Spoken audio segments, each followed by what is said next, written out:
Alléluia.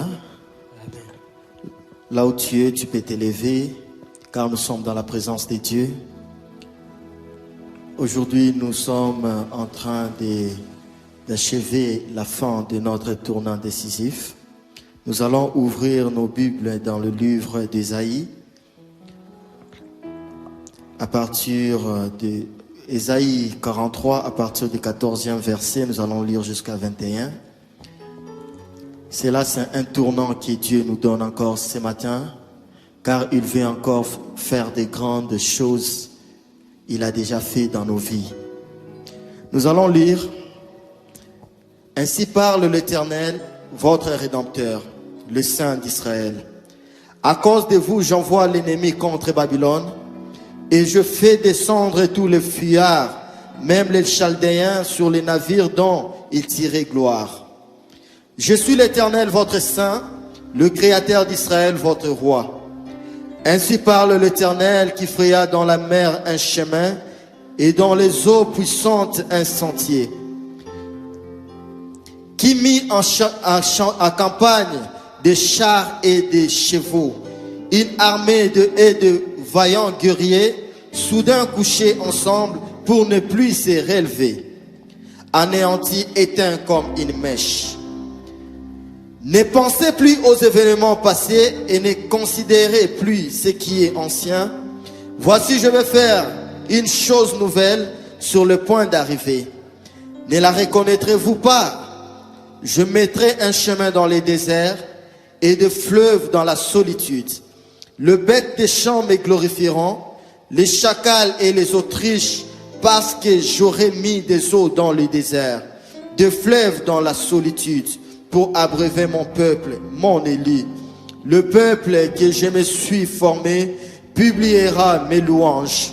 Nous resterons debout, nous tous, en train de clamer le Dieu d'Israël, en train d'acclamer ses dieux, en train de lever ses dieux, en train de commencer à parler de paroles, de louanges, de paroles, de l'élévation, parce qu'aujourd'hui c'est un jour de la gloire. C'est un jour où le Seigneur a frayé le chemin dans le désert. C'est un jour où le Seigneur a frayé le chemin dans la solitude. C'est un jour où le Seigneur a créé, oh Seigneur, les grandes choses dans notre vie. Les impossibles de nos vies sont devenus de possibles. La gloire de l'Éternel se manifestera parmi nous. La gloire de l'Éternel sera déjà notre partage. Car le Seigneur est avec nous, car le Seigneur est au milieu de nous, car le Seigneur veut toucher le cœur d'un bien-aimé, le Seigneur veut toucher le cœur d'un frère, le Seigneur veut transformer les choses. Nous sommes devant la face de l'Éternel, nous venons devant ta face, Seigneur. Bisoto belemi liboso na présence na yo kolo, pona kolo bayo sali mo santu, suan kiembo na yo o mo santu na lola.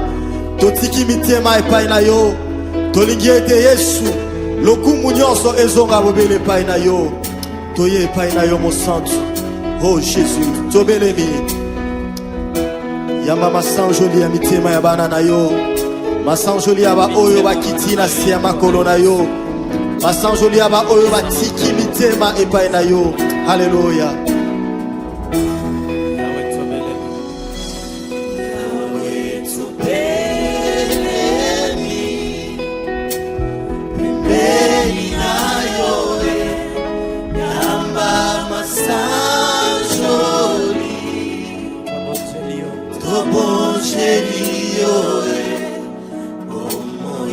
Pesa na yo,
Les vies qui étaient désespérées trouvent de l'espoir.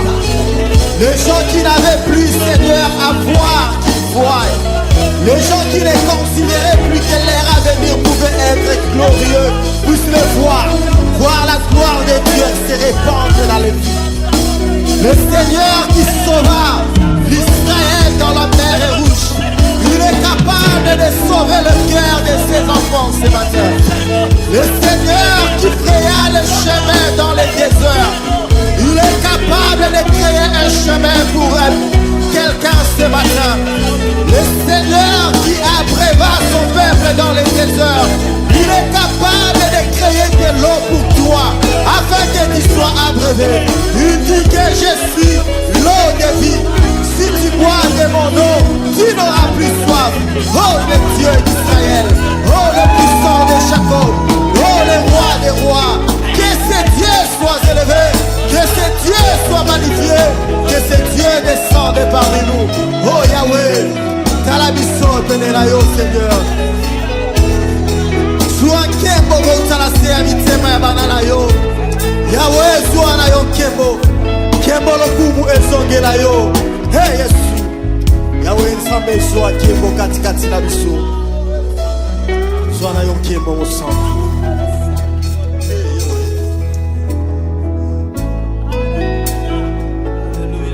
Tobele mina sena makorona yo. Devant ton trône de grâce. Oh Yesu, toye pene na yo.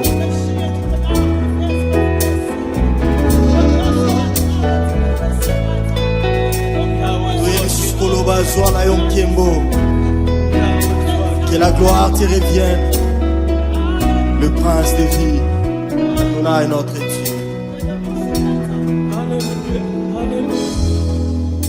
Yahweh.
Mosantola kombo na yo.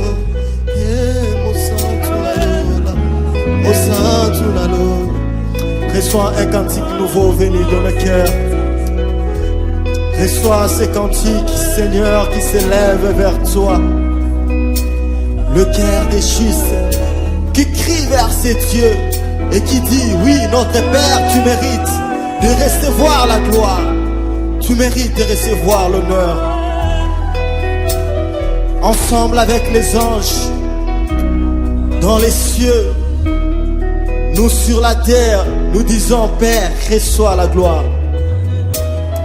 Il est écrit que les 4 êtres vivants, le 24 vieillards, ils se prosternent devant ton trône. Ils s'humilient, ils disent Saint, Saint, Saint est l'Éternel.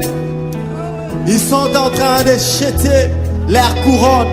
Ils sortent le couronne de leur tête en signe d'humilité, dire au Seigneur, ce n'est pas à nous ces couronnes, nous ne méritons pas. Ces couronnes te méritent. C'est à toi qui mérites ces couronnes. C'est à toi ces couronnes et non à nous. Ils jettent le parfum devant le trône de gloire, devant le pied de ce Dieu qui est plus haut. Ils disent que Père, c'est toi qui mérites. Reçois aussi ce matin notre adoration comme un parfum de bonne odeur sur le trône de ta gloire. Nous voulons élever ton nom, Seigneur. Nous voulons dire que tu mérites. Nous voulons dire que tu mérites. Nous voulons dire que tu mérites. Ensemble avec les anges, nous acclamons, nous élevons ces dieux. Ensemble avec ces anges, nous acclamons et nous élevons ces dieux. La louange de ces multitudes. Seigneur, c'est à toi. C'est à toi la gloire. C'est à toi la gloire. C'est à toi la gloire. C'est à toi la gloire. C'est à toi la gloire. Et non à un homme. C'est à toi la gloire. La gloire te revient, ô Dieu d'Israël. C'est lui qui vit dans les cieux. C'est lui qui contrôle les temps et les circonstances. C'est lui qui était avant que toute chose fût. Il reste, il demeure aujourd'hui et il sera après la fin des temps. Il est le Dieu qui n'est pas limité dans les temps. Il est le Dieu qui a créé toutes choses. Quand nous regardons comment les hommes se parent, ces créatures, ô Éternel, que toi tu as créées, les planètes commencent à s'éloigner. Ô Seigneur, les hommes ne savent même pas compter les étoiles. Combien tu es merveilleux, combien tu es grand. Reçois la gloire, Seigneur. Reçois la gloire, ô notre Dieu. Que la gloire et la louange te soient données. Notre Dieu, le rejeton de David. Alléluia. Nous bénissons le nom de ces dieux. Nous glorifions la justice de ces dieux.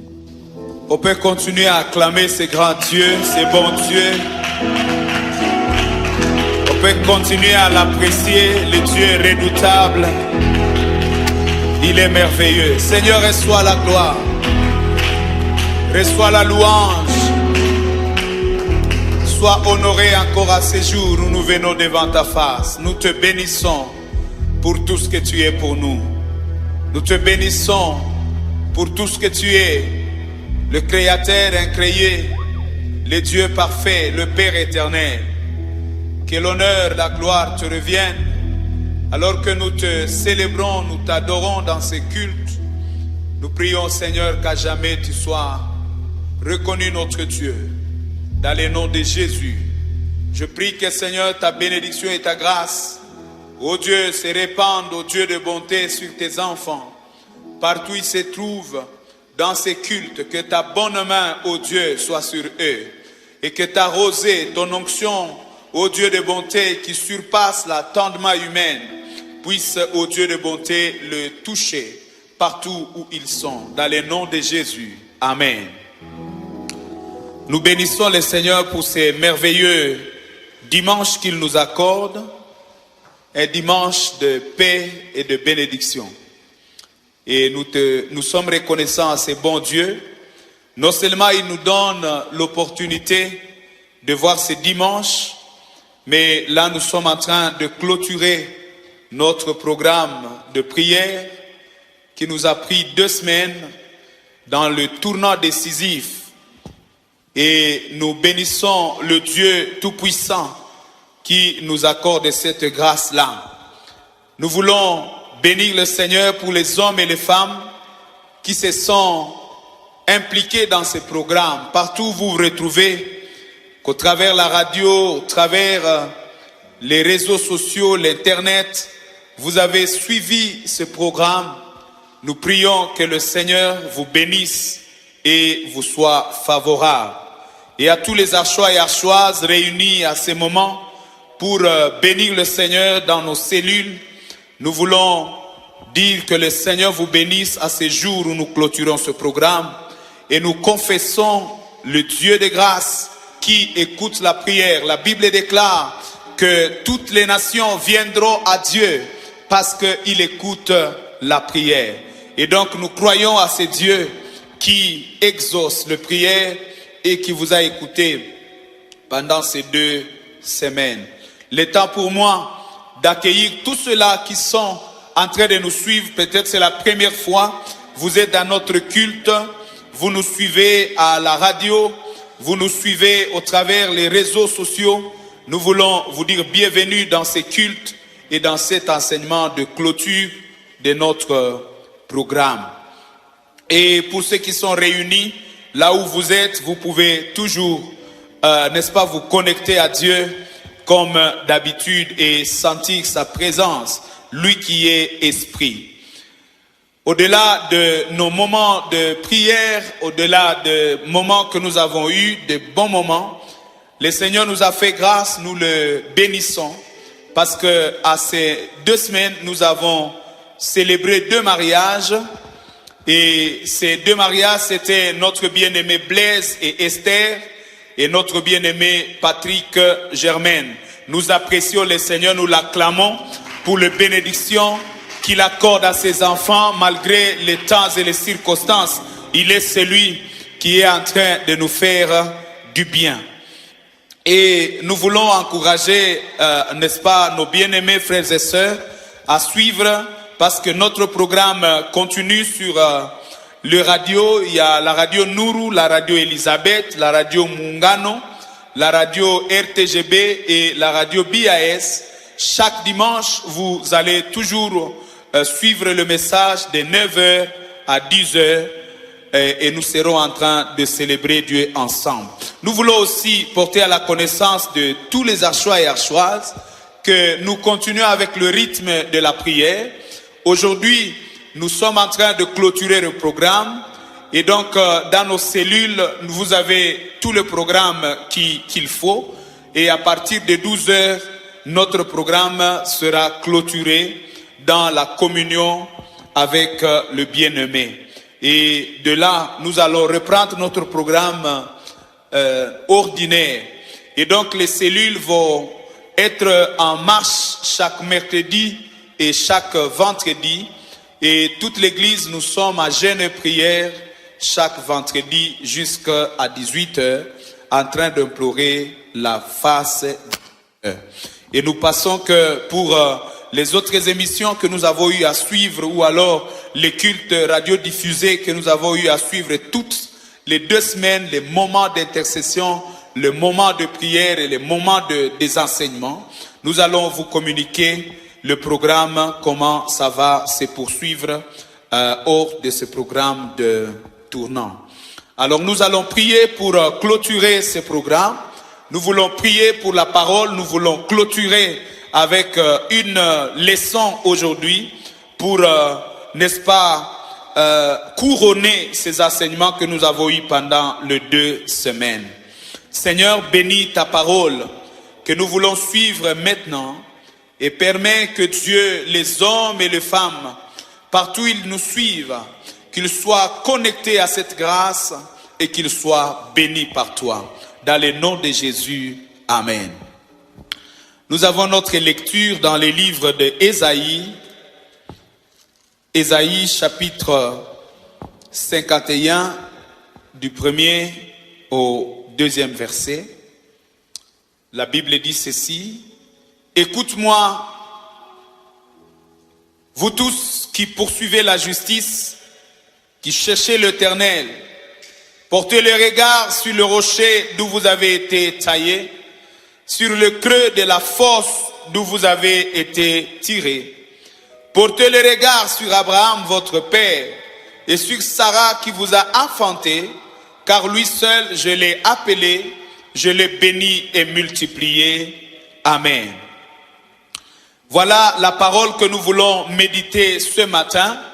Depuis 2 semaines, les hommes de Dieu sont passés en train de parler de la part de Dieu et je vais profiter de l'occasion pour le remercier d'avoir été obéissant au Seigneur et d'avoir écouté la voix du Seigneur pour apporter la bonne parole au peuple de Dieu, la parole du moment, la parole du temps. Nous avons suivi les enseignements avec notre bien-aimé Papa Amos qui a parlé de modèle de la prière d'Abraham. Nous avons suivi l'homme de Dieu, notre frère Papa Thomas, qui a aussi parlé, n'est-ce pas, de la prière dans la vie du patriarche Isaac. Et nous bénissons Dieu pour Papa Abedi qui nous a amenés, n'est-ce pas, dans des moments de prière, d'intercession, sans oublier bien sûr l'équipe d'intercession qui était là chaque matin pour nous conduire dans l'intercession. Et tous ces moments ont rimé autour de ce que nous avons appelé les grandes prières que les patriarches ont eu à faire, où nous pouvons dire les prières selon le modèle de patriarches. Et ce matin, je voudrais conclure à parler de 3 grandes prières de patriarches. C'est une conclusion parce que le bien-aimé a parlé de ces choses. Les 3 grandes prières de patriarches. Nous voyons ici l'homme d'Ésaïe qui est en train de nous appeler, de nous inviter afin que nous puissions, n'est-ce pas, avoir le regard sur le patriarche. C'est Dieu qui parle au travers de lui et il dit portez le regard sur Abraham. Quand je suis en train de voir Abraham, je suis en train de voir sa progéniture. Je suis en train de voir le patriarche qui a suivi. Là, je parle de Isaac, je parle d'Abraham. Ce sont les 3 géants qui ont porté la maison d'Israël, qui ont été comme les fondements de la maison d'Israël. Et ici, la Bible est en train de nous ramener à ces hommes. La Bible est en train de nous ramener à leur modèle, ou pour dire, retourner à leur modèle. Porter le regard sur eux. Et il n'est pas à rappeler aujourd'hui que la plus grande crise que nous pouvons avoir dans le monde, la plus grande crise que nous pouvons avoir dans nos familles, la plus grande crise que nous pouvons avoir dans nos écoles, dans nos universités, la plus grande crise que nous pouvons avoir dans notre État, dans notre nation, dans la classe politique, la plus grande crise que nous puissions connaître même dans l'Église du Seigneur, ce n'est pas une crise financière, ce n'est pas une crise intellectuelle. Nous n'avons pas affaire à une crise intellectuelle. Non, il y en a autant de diplômes. Nous n'avons pas affaire à une crise économique. Il y a autant de potentiel. Si nous revenons à la République démocratique du Congo, nous n'avons pas un problème de crise de finances ou alors de crise économique. Non, il y a autant de potentiel dans nos maisons, dans nos familles, partout dans la société.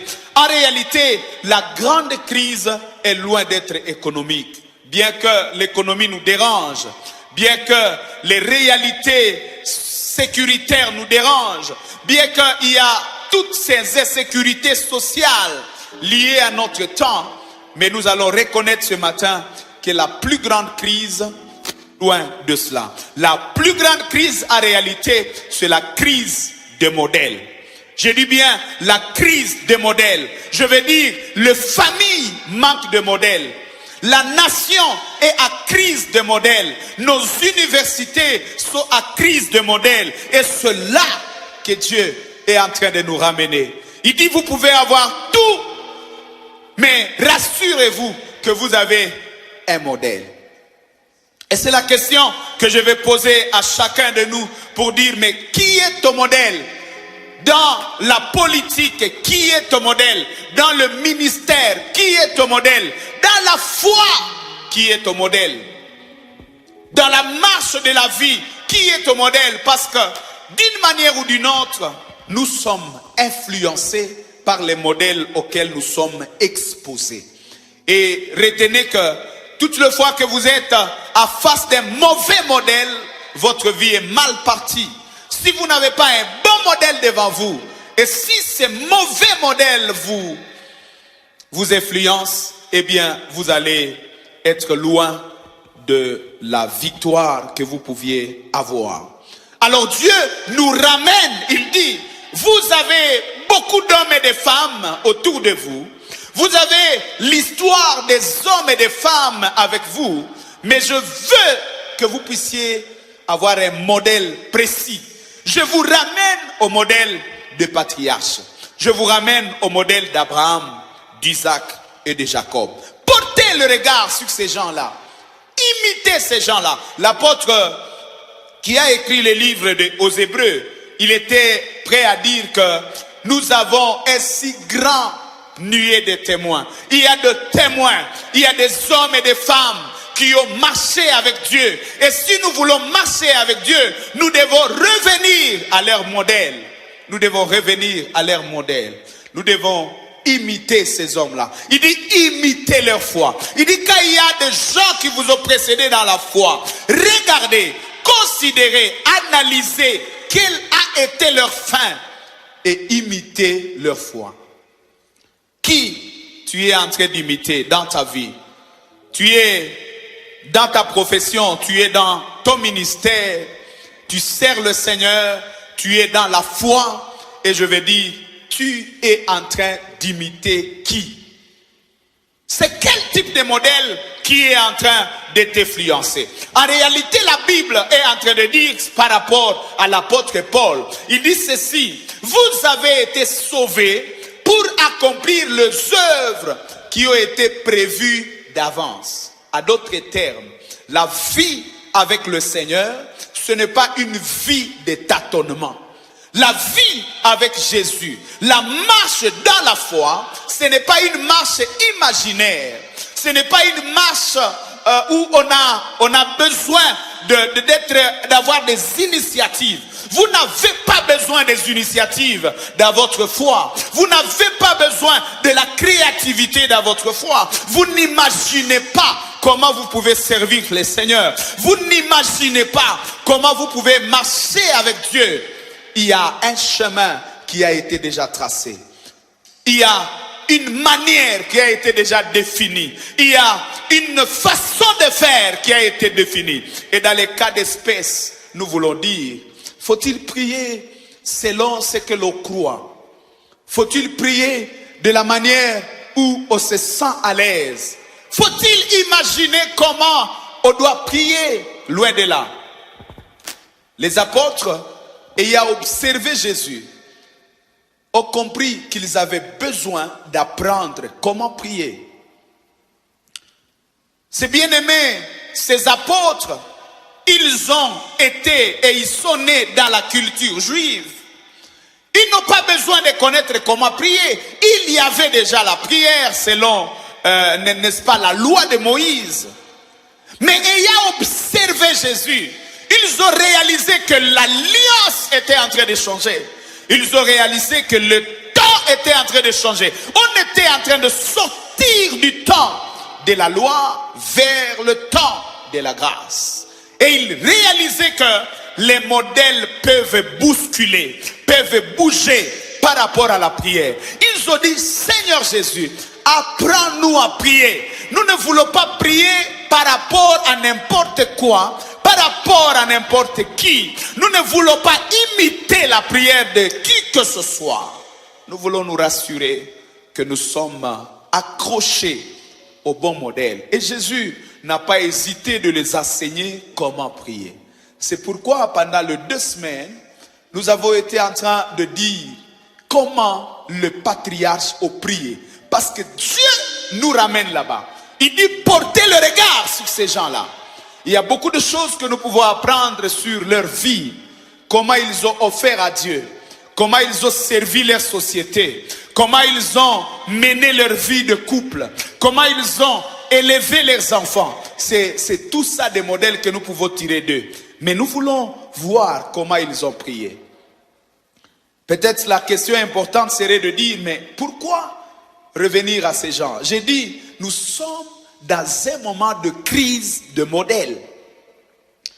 J'ai été dans un moment de prière avec un groupe quelque part où j'ai participé à la prière. Et du coup, il y avait un modérateur inspiré qui était en train de scier. Il était vraiment dans tous ces états. Et il dit, voilà, allez, vous prenez maintenant les épées spirituelles et vous égorgez tous les démons qui vous dérangent. Et c'était très chaud. Et il y avait des hommes et des femmes qui ont commencé à étrangler les démons, qui ont tué. Et je suppose qu'ils ont cru que voilà, les démons étaient tués. Sauf je ne sais pas si ces démons ne sont pas ressuscités. Mais on les a quand même égorgés ces jours-là, dans la prière. Que dire de prière que nous sommes en train de suivre sur Internet. Aujourd'hui, nous sommes dans une réelle bataille doctrinale, une bataille réelle de l'enseignement des valeurs. Nos valeurs sont renversées. Nos familles n'ont plus de culture. Nos églises n'ont plus de culture. Pourquoi? Parce qu'il y a maintenant la culture Internet. Il y a la culture universelle. Il y a tous les enseignements qui viennent de partout. Et il y a autant de modèles que nous avons sur Internet. Et je pouvais lire quelque part où on dit 3 jours de prière pour mettre fin à l'adversité. 3 prières pour détruire, pour incendier l'enfer.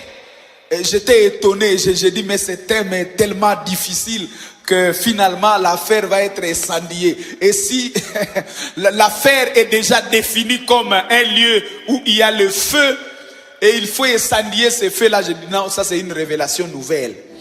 Ça c'est une grande révélation et j'avais juste besoin d'apprendre.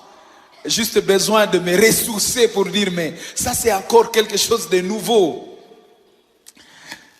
Et quelqu'un d'autre, je crois un apôtre qui est en train de dire voilà une prière pour accélérer une destinée. Voilà, finalement il faut accélérer la destinée et voilà, ce sont des modèles de prière.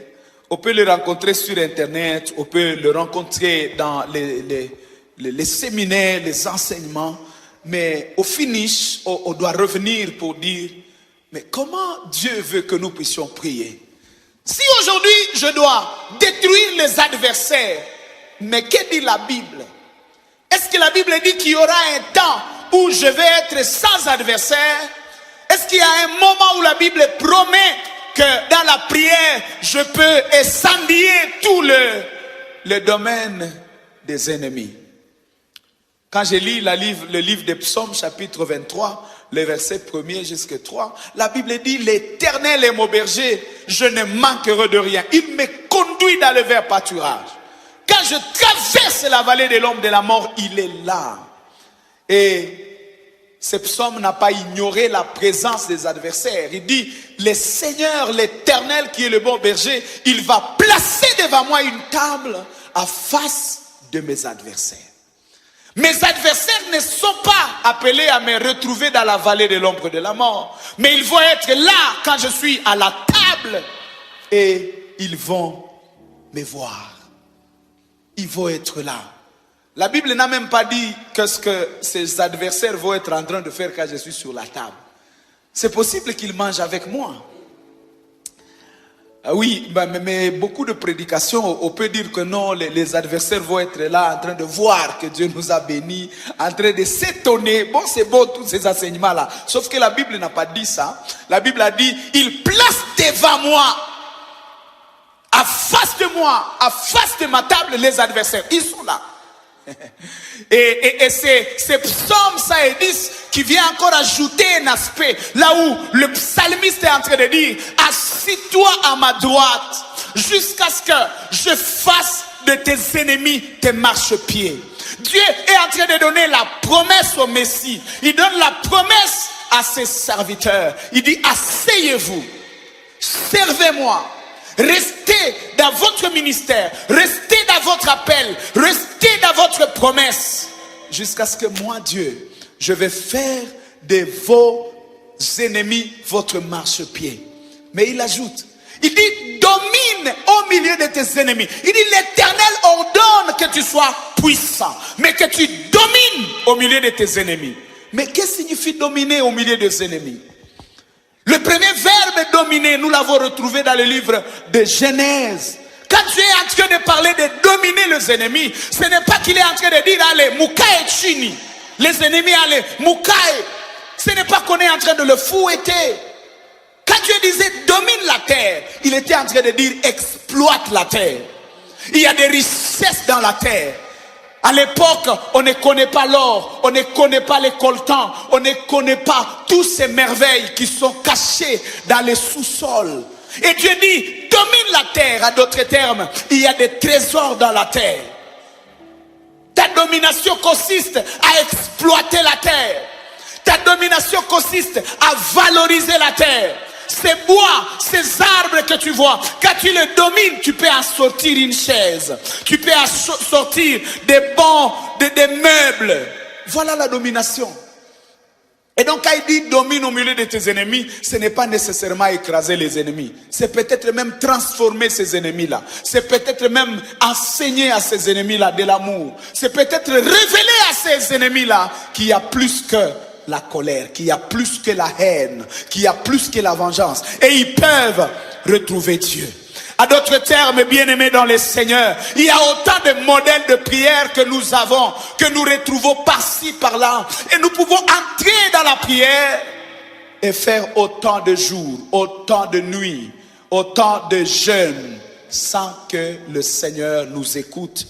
Parce que parfois, nous avons prié pas comme le veut le Seigneur. Les patriarches ont eu à prier. Et voyez, 3 grandes prières que les patriarches ont fait. La première prière, je parle de la prière d'Abraham. La prière de l'homme qui a reçu l'appel.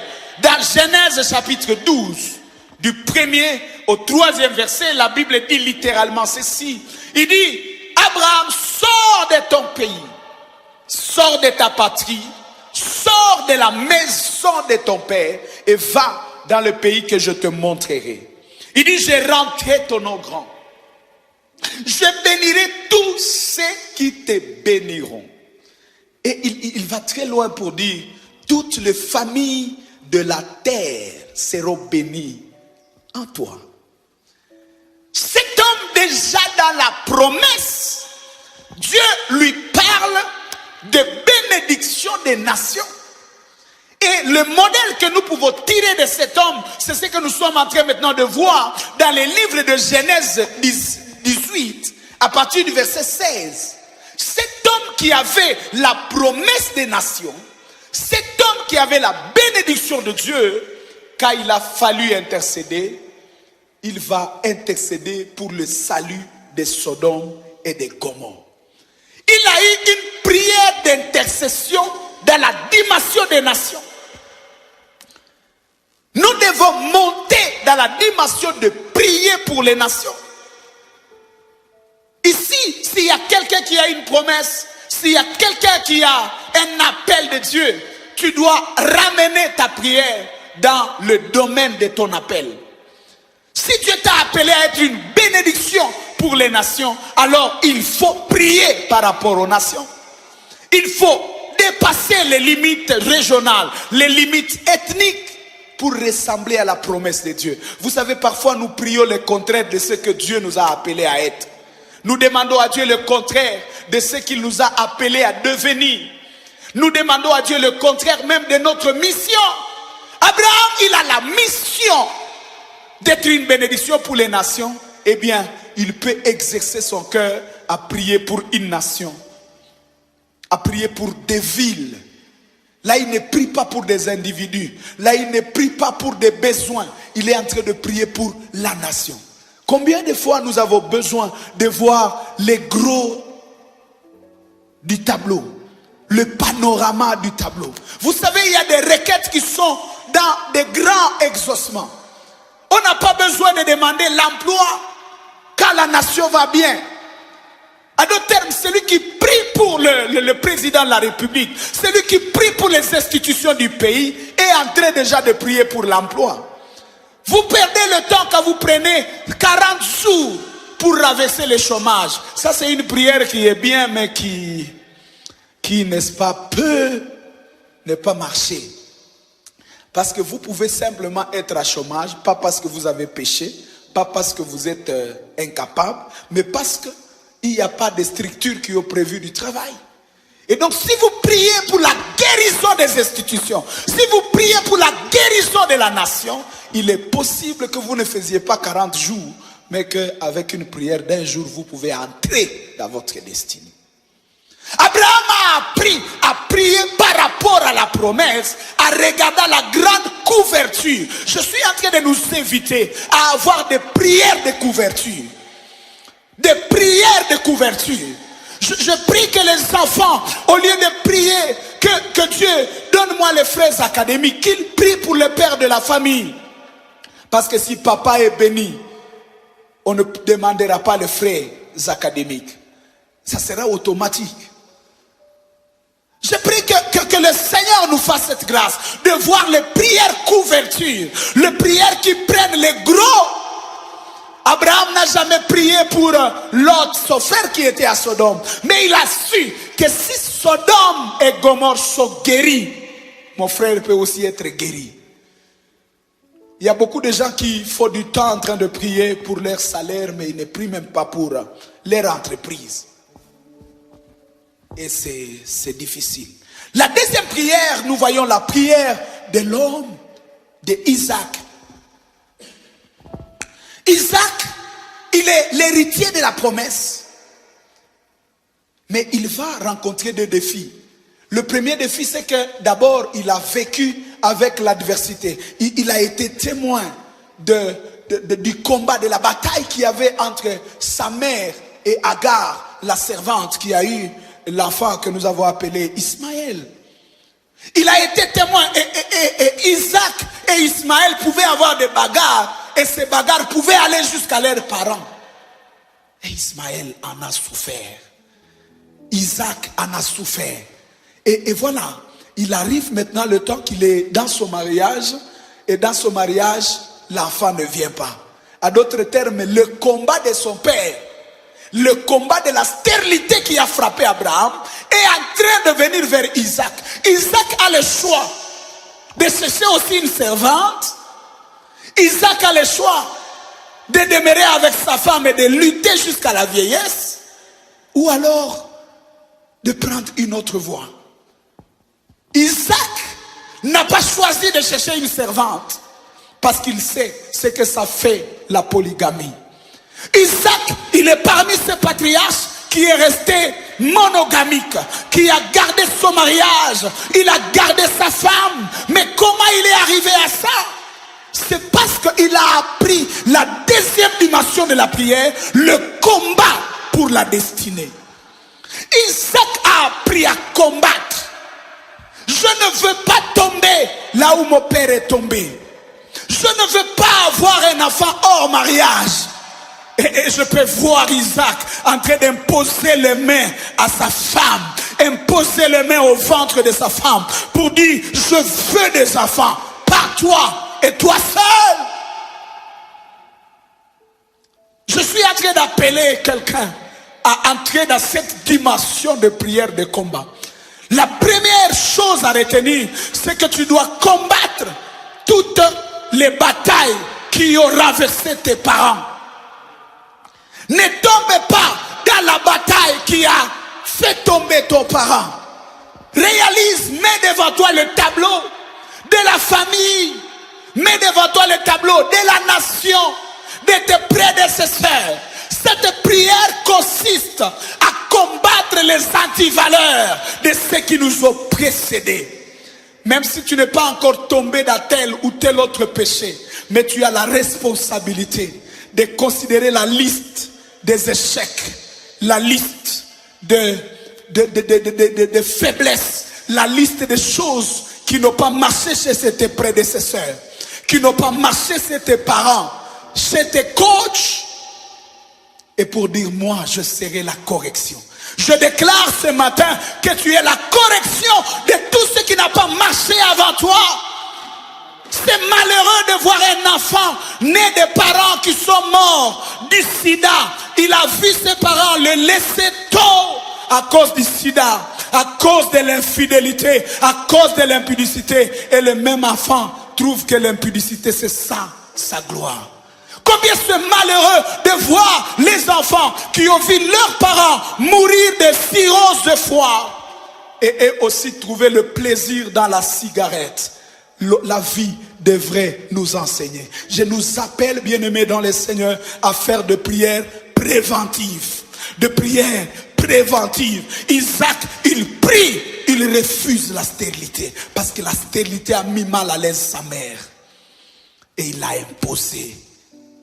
Il a prié. La Bible dit, Isaac implora le Seigneur pour Rebecca, sa femme. Et Dieu l'exauça. J'aime aussi la dimension de la prière de Rebecca. Quand elle a eu des enfants, elle a commencé à interroger pour dire, Seigneur, qui sont ces enfants que je porte? Combien de familles ont déjà eu à prier pour dire, Seigneur, pourquoi cette bénédiction? Quel est le nom de cette bénédiction? Quelle est la vision de cette bénédiction? Quelle est la destinée de cette bénédiction? Beaucoup de fois, nous nous limitons à demander à Dieu des choses.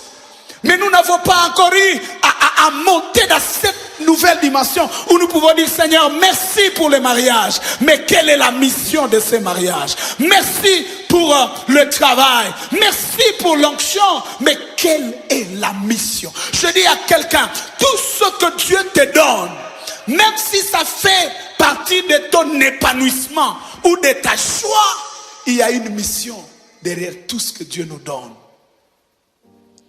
Il y a une mission derrière chaque bénédiction que Dieu te donne. Ne te limite pas à la jouissance. Ne te limite pas à jouir des grâces de Dieu. Mais va au-delà pour dire, Seigneur, je suis content. Mais qu'est-ce que toi tu gagnes dans ce que tu m'as donné? Il y a toujours un gain de Dieu dans ce que Dieu nous a accordé.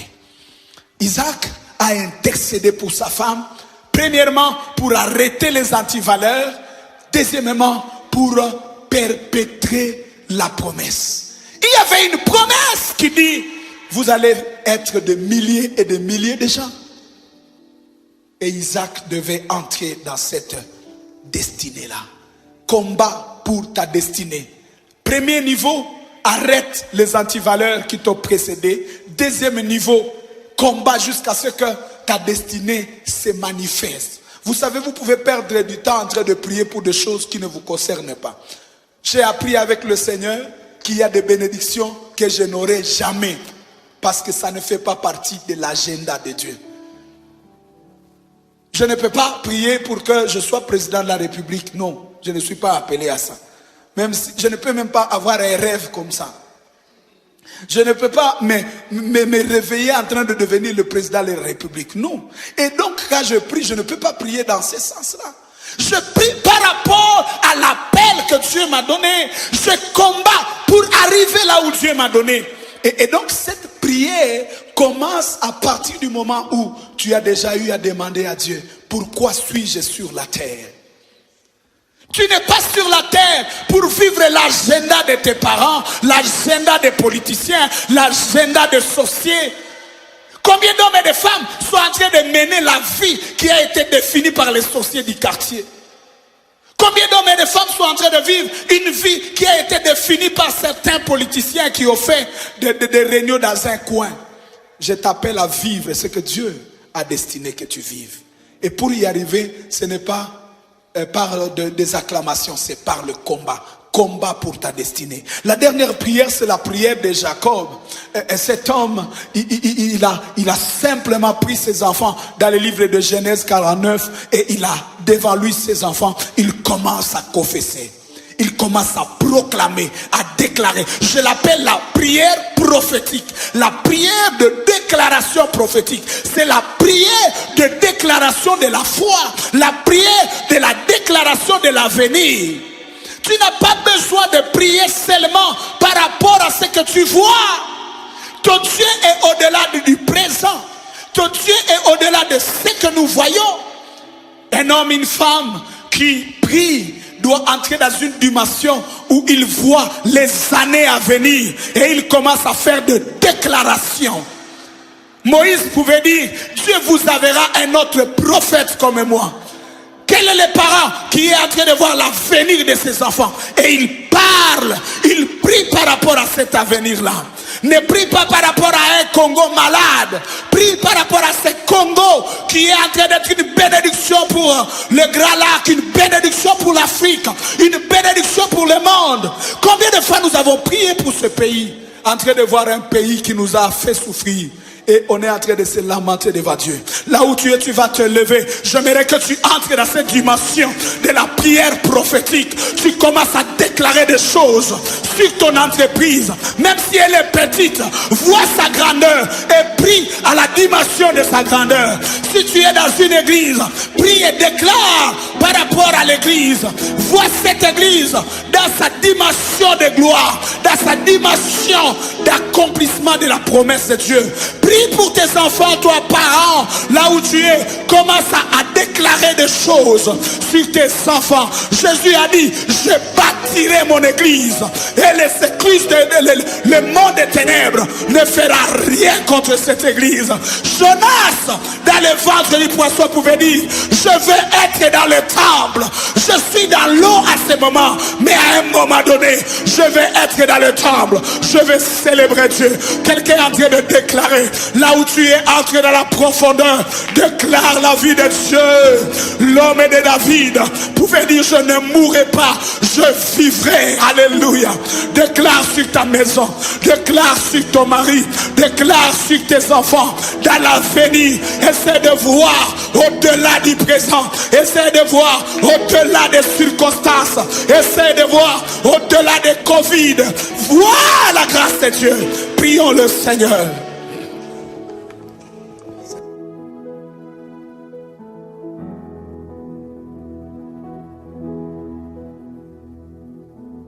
Je déclare ta faveur sur ces hommes et ces femmes qui sont en train de prier. Je déclare, la Bible dit que l'aveugle dit, je puis voir. Que l'aveugle dit, je puis voir. Que le boiteux dit, je vais marcher. Père, nous les déclarons. Que le pauvre dise, je suis riche. C'est ça, cette prière que nous sommes en train de faire à ces jours. Béni soit ton nom, Jésus. Toi qui prends et qui révèle à chair toutes ces déclarations qui sont en train d'être faites par tes enfants. Père éternel, laisse que ces déclarations revêtent la chair pour la gloire de ton nom. Que l'honneur et la gloire te reviennent. Merci Seigneur. Dans le nom de Jésus. Amen.